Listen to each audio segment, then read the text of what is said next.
Good morning students. I hope सभी students अच्छे होंगे। आज हम इस वीडियो में इकोनॉमिक्स के बारे में पढ़ेंगे और इकोनॉमिक्स के अंदर हमारा टॉपिक रहेगा जी नेशनल इनकम। नेशनल इनकम को मेजर करने के हमारे तीन मेथड है जी। पहला मेथड है, फर्स्ट मेथड है जी प्रोडक्ट मेथड, जिसको हम वैल्यू एडेड मेथड बोलते हैं। सेकंड मेथड रहेगा जी हमारा इनकम मेथड और थर्ड मेथड है हमारा एक्सपेंडिचर मेथड। तो हम इस वीडियो के अंदर ओनली हम डिफाइन करेंगे, मेंशन करेंगे, बताएंगे रजे प्रोडक्ट मेथड के बारे में पढ़ेंगे रजी इसके बारे में। तो प्रोडक्ट मेथड के बारे में पढ़ेंगे तो सबसे पहले इसकी कर लेते हैं रजी डेफिनेशन। डेफिनेशन में क्या मेंशन किया रजी, अगर हम सिंपल सेंस की बात करूं रजी, देखो रजी इसके अंदर प्रोडक्शन के बारे में बताया गया। प्रोडक्शन हमारे तीन सेक्टर द्वारा होता है रजी। कौन कौन सेक्टर है रजी? प्राइमरी, सेकेंडरी और टर्सरी। जो तीनों सेक्टर द्वारा जो प्रोडक्शन किया गया, जो उनके द्वारा जो ग्रोथ वैल्यू ऐड की गई, हम यहाँ पे काउंट करेंगे रजी। अब वो प्रोडक्शन तो किया गया जी, वो कहाँ पे किया गया? हमारी डोमेस्टिक टेरिटरी में, जो हम लास्ट वीडियो के अंदर मेंशन कर चुका हूँ, बता चुका हूँ रजी, मैं डिफाइन कर चुका हूँ, उसके बारे में बता चुका हूँ आपको सभी स्टूडेंट्स को। डोमेस्टिक टेरिटरी के बारे में, डोमेस्टिक टेरिटरी होती क्या है रजी, उसके बारे में आपको मेंशन कर चुका हूँ मैं।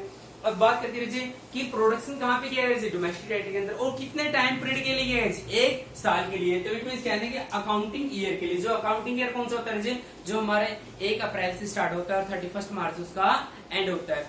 तो इसकी यहाँ पे डेफिनेशन क्या बनती है रजी?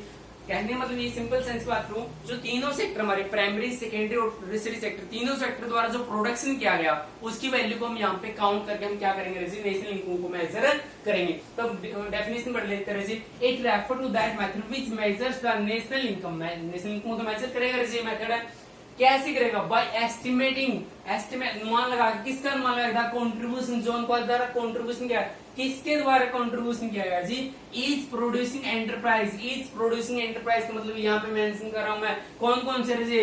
Primary, secondary plus tertiary. ये जो तीनों सेक्टर है, कौन कौन से? प्राइमरी, सेकेंडरी और टर्शियरी। जो तीनों सेक्टर द्वारा जो भी प्रोडक्शन किया गया, जो भी द्वारा कंट्रीब्यूशन किया गया, उसको हम इस यहाँ पे वैल्यू को मेजर करेंगे रजी। उसके बाद यहाँ पे मेंशन किया गया जी इनके द्वारा जो प्रोडक्शन किया गया जी।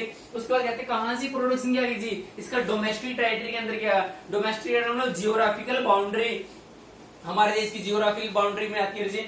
तो मतलब इनका द्वारा जो हमारे देश के अंदर प्रोडक्शन किया गया जी, डोमेस्टिक टेरिटरी का मतलब हमारे घरेलू क्षेत्र, मतलब हमारे देश के अंदर जो भी प्रोडक्शन हुआ है जी, किस साल के दौरान? इन एन अकाउंटिंग ईयर, एक साल के दौरान। कौन सा अकाउंटिंग ईयर जी? एक साल कौन सा जी? एक 1 अप्रैल से इसकी स्टार्टिंग होती है, 31 मार्च को एंड होता है। कहने का सिंपल सेंस की बात करूं मैं, जो प्राइमरी, सेकेंडरी, टर्शियरी, जो तीनों सेक्टर द्वारा प्रोडक्शन किया गया है जी, कौन कहाँ पे? हमारे देश के अंदर एक साल के अंदर 1 अप्रैल से 31 मार्च को इन तीनों सेक्टर द्वारा जो भी प्रोडक्शन किया गया हमारे देश के अंदर, उसकी वैल्यू को मेजर किया जाएगा और उसकी वैल्यू को मेजर करके हम क्या निकालेंगे? National income. तो नेशनल इनकम को निकालने का हमारे फॉर्मूला रहेगा, और नेशनल इनकम शॉर्ट फॉर्म में बोलते हैं NNP eight factor cost, net national product at factor cost. इसको कैसे निकालेंगे? Domestic income. डोमेस्टिक इनकम में क्या ऐड कर देंगे?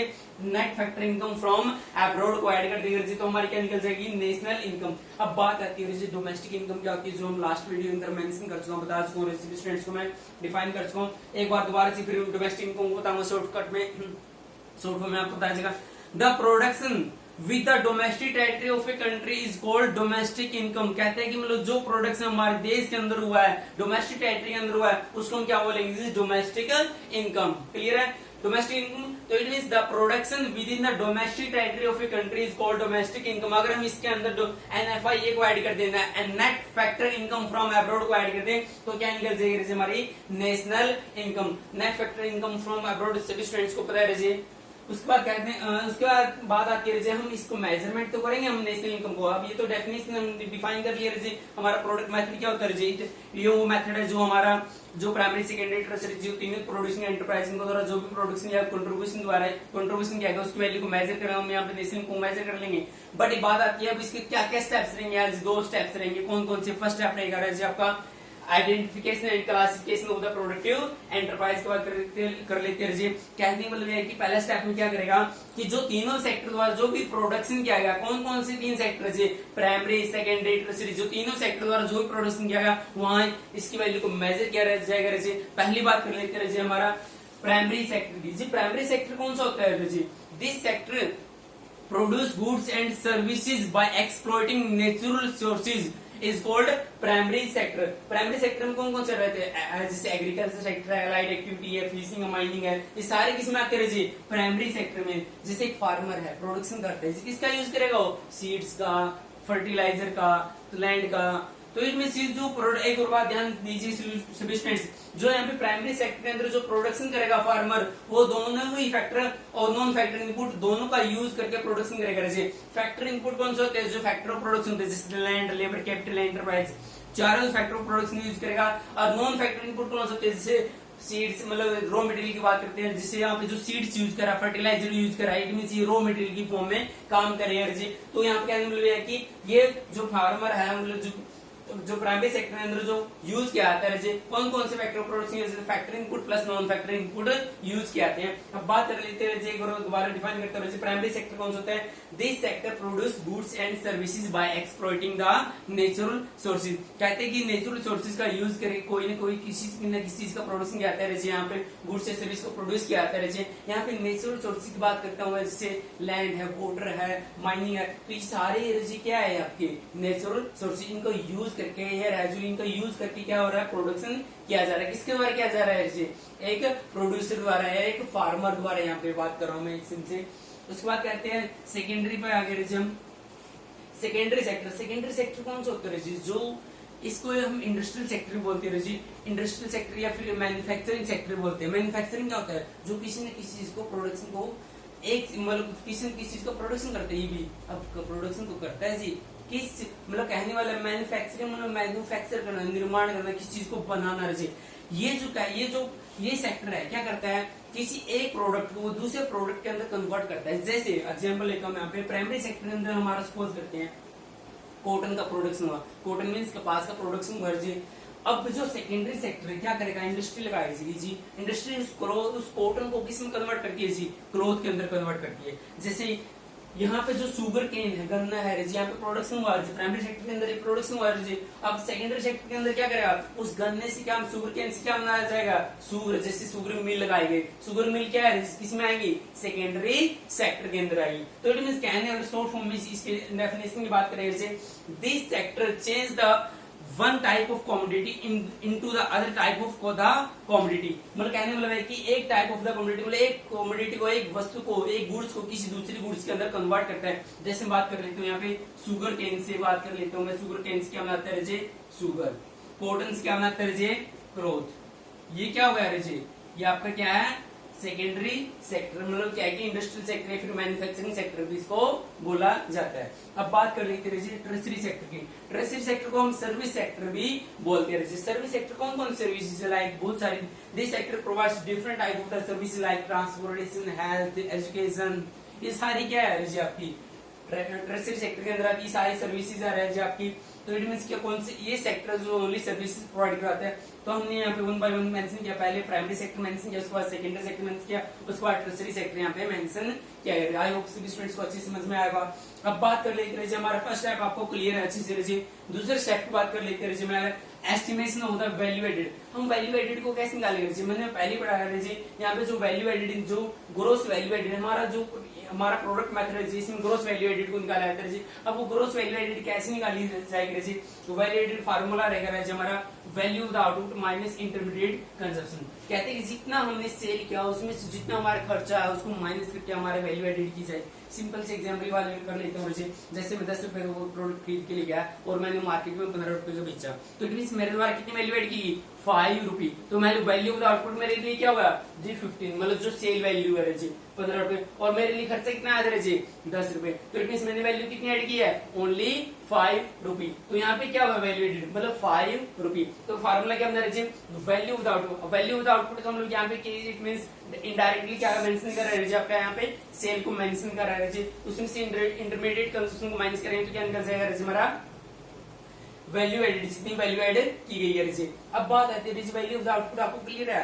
अब बात आती है इंटरमीडिएट कंजप्शन क्या आएगा यहाँ पे, इंटरमीडिएट कंजप्शन में क्या आएगा, मैं ध्यान दीजिए students, value of the non factor input ये आएगा, वैल्यू ऑफ फैक्टर इनपुट नहीं आएगा। फैक्टर इनपुट में क्या करें आपका factor of production, land, labour, capital, enterprise, ये नहीं आएंगे इसके अंदर। ये ओनली किसको मेंशन करेगा, value of the non factor input. Non factor input मतलब जैसे रॉ मटेरियल, जो उसके अंदर कच्चा माल यूज किया, इस प्रोडक्ट को बनाने में जो कच्चा माल यूज किया गया, जैसे उसकी वैल्यू को यहाँ पे इंक्लूड किया जाएगा यहाँ पे इंटरमीडिएट कंजप्शन के अंदर। सभी स्टूडेंट्स को आई होप समझ में आएगा। उसके बाद कर लेते रहिए वैल्यू ऑफ द आउटपुट की बात कर लेते रहिए। वैल्यू ऑफ द आउटपुट का फॉर्मूला रहेगा आपका sales plus change in stock रहेगा। उसके बाद चेंज इन स्टॉक कैसे निकालेंगे, closing stock minus opening stock. ये जो value of the output mention कर रहे हैं यहाँ पे, ये मेंशन कर रहा है कि कितने चीजों का मतलब कितनी गुड्स का प्रोडक्शन किया गया। वैल्यू का मतलब वैल्यू ऑफ द आउटपुट का मतलब प्रोडक्शन कितना गया जी, प्रोडक्शन कितना गया, जितना आपने बेच दिया और जितना आपका चेंज इन स्टॉक है। चेंज इन स्टॉक अगर आपको मेंशन है बुक एग्जाम में या बुक्स के अंदर मेंशन है, आपका दिया हुआ है change in stock, closing stock minus opening, तो अगर स्टॉक दिया ओपनिंग स्टॉक क्लोजिंग स्टॉक दोनों दिए गए हैं, तो हम यहाँ पे कैसे निकालेंगे वैल्यू ऑफ द आउटपुट को, sales plus change in the stock. Change in the stock को फॉर्मूला रहेगा आपका closing stock minus opening stock. अब बात कर लेते रहिए हमारा चेंज इन स्टॉक यहाँ पे मेंशन कर दिया रहिए। अब बात आती है gross domestic product at market price, NDP at market price और एनएनपी एट फैक्टर कॉस्ट। जो gross GDP at market price, gross domestic product market price, उसको कैसे निकालेंगे जब value of the output minus intermediate consumption करके निकालेंगे। हम यहाँ पे देखो लिखा भी हुआ है मैंने यहाँ पे, value of the output minus intermediate consumption, IC minus करेंगे यहाँ पे। उसके बाद ग्रोस नेट बनाने के लिए डेप्रिसिएशन माइनस करते हैं और मार्केट प्राइस से फैक्टर कॉस्ट लेके आने के लिए हम माइनस करते हैं नेट इनडायरेक्ट टैक्स। अब बात आती है जीडीपी एट मार्केट प्राइस को कैसे निकाल सकते हैं, हम इसकी डेफिनेशन मेंशन करते रहिए। आपको एग्जाम के अंदर ये लिखना है, ध्यान दीजिए सभी स्टूडेंट्स, आपको जीडीपी एट मार्केट प्राइस लिखना है। क्या लिखना है रजिया, क्या लिखोगे यहाँ पे, it refer to the value of all the goods and services produced by the all enterprise within the domestic territory of a country during an accounting year। तो हम क्या निकलेंगे रिजी, हमारे क्या निकल जाएगा जीडीपी एट मार्केट प्राइस। जो mention किया गया है मैंने यहाँ पे मेंशन किया है, क्या मेंशन किया है रिजी, यहाँ पे GDP at market price mention किया है। कैसे मेंशन किया है, जो ग्रोस वैल्यू एडिड की है किस किस के द्वारा, प्राइमरी सेकेंडरी टर्सरी, जो तीनों सेक्टर द्वारा जो ग्रोस वैल्यू एड की गई है, उससे क्या निकलेगा हमारा जीडीपी एट मार्केट प्राइस। ध्यान दीजिए स्टूडेंट्स, जो तीनों सेक्टर है प्राइमरी सेकेंडरी टर्सरी, जो तीनों सेक्टर द्वारा कोई ना कोई किसी न किसी का जो वैल्यू ऐड की है, ग्रोस वैल्यू ऐड की है तीनों सेक्टर द्वारा, क्या निकलेगा हमारा जीडीपी एट मार्केट प्राइस। अगर हम इसमें से ग्रोस में से हम डेप्रिसिएशन माइनस करते तो क्या निकल जाएगा हमारा नेट निकल जाएगा। और मार्केट प्राइस से अगर फैक्टर कॉस्ट पे लेके आने के लिए हम क्या करेंगे रिजे, देखो मार्केट प्राइस फैक्टर कॉस्ट पे लेके आने के लिए क्या करेंगे, नेट इनडायरेक्ट टैक्स को माइनस करेंगे रिजे, और उसके बाद हम फैक्टर कॉस्ट, उसके बाद जो हमारी एनएफआई ऐड करेंगे रिजे, इसके अंदर क्या निकल जाएगा हमारा, सॉरी यहाँ पे एनडीपी एट फैक्टर कॉस्ट लेगा। डोमेस्टिक से नेशनल बनाने के लिए हम क्या करेंगे, NFI net factor income from abroad को यहाँ पे ऐड करेंगे, ताकि हमारा क्या निकल जाए, नेशनल इनकम निकल जाए। यहाँ तक हमारी जो इनकम निकली है वो क्या निकली, हमारी डोमेस्टिक इनकम रही, क्या निकली है, डोमेस्टिक इनकम। मैं बात एक बार दोबारा से बता देता हूँ, ग्रोस को नेट बनाने के लिए, ग्रोस को नेट बनाने के लिए डेप्रिसिएशन माइनस क्या आता है, डेप्रिसिएशन माइनस क्या नेट बन जाएगा रजे। उसके बाद मार्केट प्राइस को फैक्टर कॉस्ट पे लेके आने के लिए क्या माइनस करते हैं, नेट इनडायरेक्ट टैक्स, क्या निकल जाएगा रजे हमारा फैक्टर कॉस्ट। और डोमेस्टिक को नेशनल बनाने के लिए, डोमेस्टिक को नेशनल बनाने के लिए हम क्या ऐड करेंगे, एनएफआई ऐड करेंगे, तो क्या निकल जाएगा हमारा नेशनल इनकम निकल जाएगा। तो एक बार बता देता हूँ यहाँ पे नेट इनडायरेक्ट टैक्स को माइनस क्यों किया गया है, क्योंकि मार्केट प्राइस के अंदर यहाँ पे क्या ऐड होते हैं, टैक्स ऐड होते हैं। अगर वो मार्केट में प्रोडक्ट बेचा जा रहा है तो उसके अंदर क्या ऐड है, ऑलरेडी टैक्स ऐड है, इसलिए हम वहां से टैक्स को माइनस करते हैं ताकि वो हमारा फैक्टर कॉस्ट निकल। फैक्टर कॉस्ट क्या होता है, जितने भी आपने कोई प्रोडक्शन किया है, किस चीज का प्रोडक्शन किया, प्रोडक्शन किसका होता है, फैक्टर ऑफ प्रोडक्शन होता है। फैक्टर कॉस्ट आई है ओनली, उसके अंदर हम कोई टैक्स इंक्लूड किया, इट मींस फैक्टर कॉस्ट आई है जी, फैक्टर ऑफ प्रोडक्शन का यूज करके किया है, इसलिए हम यहाँ पे टैक्स इनडायरेक्ट टैक्स को यहाँ पे माइनस कर रहे हैं जी। मार्केट प्राइस से फैक्टर कॉस्ट पे लेके आने के लिए हम टैक्स को माइनस करते हैं, मार्केट प्राइस में टैक्स ऐड होते हैं, इसलिए हम यहाँ पे माइनस कर रहा हूँ मैं यहाँ पे नेट इनडायरेक्ट टैक्स रही। और नेट इनडायरेक्ट टैक्स कैसे निकाला जाता है रजी, indirect tax minus subsidies, NIT कैसे निकालेंगे रजी, नेट इनडायरेक्ट टैक्स कैसे निकालेंगे, indirect tax minus subsidy. Suppose करते हैं हमारे टैक्स लगा इनडायरेक्ट टैक्स जो यहाँ पे सपोज करते हैं 100 है, सब्सिडीज है यहाँ पे 20 है, तो एनआईटी कितना निकलेगा रजी हमारा यहाँ पे, सो 100 माइनस 20 तो कितना निकलेगा रजी, 80 रुपी, यहाँ पे कितना निकलेगा, एनआईटी नेट इनडायरेक्ट टैक्स कितना निकलेगा हमारा 80।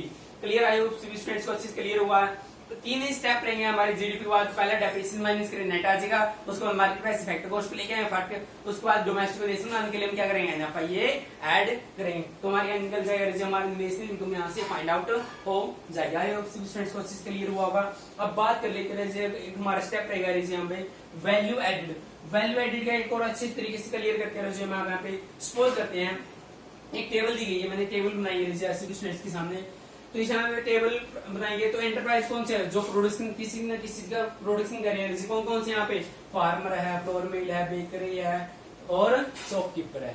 तो ये क्या है हमारे प्रोड्यूसिंग एंटरप्राइज में ये सर्विसेज देते हैं ओनली, क्योंकि किसी ने देखो जो हमारे दो टाइप के होते हैं, यहाँ पे मेंशन किया है कौन कौन से, प्राइमरी सेकेंडरी और टर्शियरी सेक्टर को मेंशन किया है। प्राइमरी सेक्टर में कौन आ गया जी, किसी चीज का प्रोडक्ट में, ये आ गया जी प्राइमरी सेक्टर में, किसमें आ गया जी, प्राइमरी सेक्टर में। और ये जो फ्लोर मिल वाला है और बेकरी वाला है ये आएगा जी आपकी सेकेंडरी सेक्टर में, किसमें आएगा जी, सेकेंडरी सेक्टर में। और जो आपका ये शॉपकीपर है ये आएगा जी टी में, टर्शियरी सेक्टर में, क्योंकि सेवाएं दे रहा है जी बस ये ओनली होलसेल या रिटेल की जो भी सेवाएं देगा वो कंज्यूमर सेक्टर में आएगा जी। अब बात कर लेते हैं सपोज करते हैं यहाँ पे वैल्यू एडेड मेंशन कर रहा हूँ यहाँ पे मैं, तो सपोज करते हैं फार्मर ने किसी ने व्हीट का प्रोडक्शन किया जी, व्हीट का प्रोडक्शन करने के लिए उसने सीड्स फर्टिलाइजर का यूज किया हुआ, बिल्कुल किया हुआ जी। उस पर सपोज करते हैं उसका कितना खर्चा आया जी, कितना आया 200 रुपये खर्च आया, 200 रुपये खर्च आएगा जी, ठीक है बिल्कुल क्लियर है। और उसने वो प्रोडक्ट मार्केट में जाके किसको बेच दिया जी, फ्लोर मिल वाले को बेच दिया। फ्लोर मिल वाले को मतलब आटे वाले जो आटा बनाती है, जो आटा चक्की बोल देते हैं, इसमें से बोल देते हैं उसको बेच दिया रहे। तो उसको कितने में बेचा रहे, इसने 600 रुपए में बेच दिया। मतलब उस फार्मर की कॉस्ट 200 रुपए आई थी, उसने बेचा कितने में, 600 में बेचा, मतलब 600 में बेचा। तो उसने कितनी वैल्यू एड किया है जी, 400 की वैल्यू को ऐड किया है, बिल्कुल किया है जी। अब ये देखो फ्लोर मिल वाले क्या काम करता है जी, उस व्हीट को किस में कन्वर्ट करेगा जी, आटे में कन्वर्ट करेगा, मतलब फ्लोर में कन्वर्ट करेगा। और फ्लोर को कन्वर्ट करके अब किसको बेच रहा है, बेकरी वाले को बेच रहा है, बेकरी वाले को, ताकि वो बिस्कुट यहाँ पे बना सके।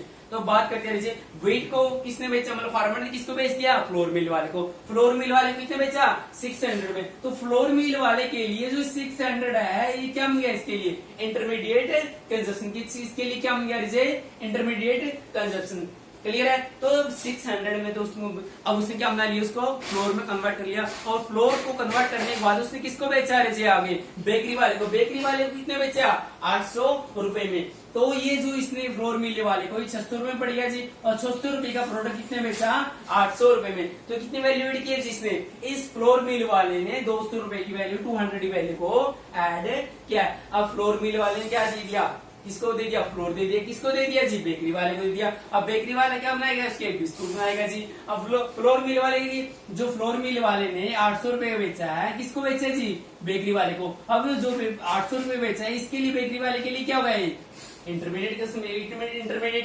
क्या है पे कॉस्ट, इसकी लागत की, इसके लिए खर्चा क्या है, 800 रुपए खर्च हो गया जी। और अब ये 800 रुपए खर्च तो आ गया जी, बेकरी वाले ने इसको बिस्कुट बना दिया जी। अब बिस्कुट बना के किसको बेच दिए जी, शॉपकीपर को। शॉपकीपर को कितने में बेचा, 1000 में, 1000 में। तो इट मींस कहने वाला है कि इसने कितनी वैल्यू ऐड की है जी, 200 की वैल्यू को यहाँ पे ऐड किया है। अब बात आती है जी शॉपकीपर की बात आती है जी। अब यहाँ पे बात करते हैं शॉपकीपर, यहाँ पे जो बिस्कुट बनाए हैं शॉपकीपर को देखिए। अब शॉपकीपर किसको बेचेगा, कस्टमर को। कस्टमर को कितने बेचे हैं, जो 1000 रुपए का माल इसको बेचा गया, तो इट मींस 1000 रुपए के बिस्कुट इसको बेचे हैं, तो 1000 रुपए शॉपकीपर के लिए खर्च हो गया जी। अब खर्च तो हो गया जी, ये कितने में बेचेगा इसको, 1200 में। तो इट मींस 1200 रुपए में अगर सपोज करते हैं शॉपकीपर ने वो सामान बेचा है, किसको, कस्टमर को बेचा है। इट मींस कस्टमर में हमें कंज्यूमर को बेचा है। आगे सपोज करते हैं फर्दर वो सेल नहीं हो रहा, तो इट मींस लास्ट कंजप्शन क्या है उसका, लास्ट एंड पॉइंट क्या है जी, कंज्यूमर है, सपोज कर लेते हैं यहाँ पे। तो कंज्यूमर को कितने बेचा, उसको 1200 रुपए में, 1200 में। तो इतनी कितनी वैल्यू एड किया है जी, 200। तो कितनी वैल्यू होगी टोटल, 4222। तो कितना होगा, 1000 टोटल वैल्यू ऐड की है। किसके द्वारा वैल्यू ऐड की जी, इसमें प्राइमरी सेक्टर भी आ लिए, सेकेंडरी सेक्टर भी आ लिए। सेकेंडरी सेक्टर में यहाँ पे दोनों आए, क्योंकि किसी न किसी चीज को कन्वर्ट करे एक चीज को दूसरी चीज के अंदर, तो इसलिए किसी में आकर सेकेंडरी सेक्टर में, ये भी सेकेंडरी सेक्टर में आएगा और ये भी सेकेंडरी सेक्टर में मेंशन होगा जी। तो बात कर लेते हैं इसके द्वारा प्राइमरी सेक्टर द्वारा वैल्यू ऐड की, सेकेंडरी सेक्टर द्वारा दोनों वैल्यू ऐड की, और टर्शियरी सेक्टर द्वारा वैल्यू ऐड की। तो हमारे यहाँ से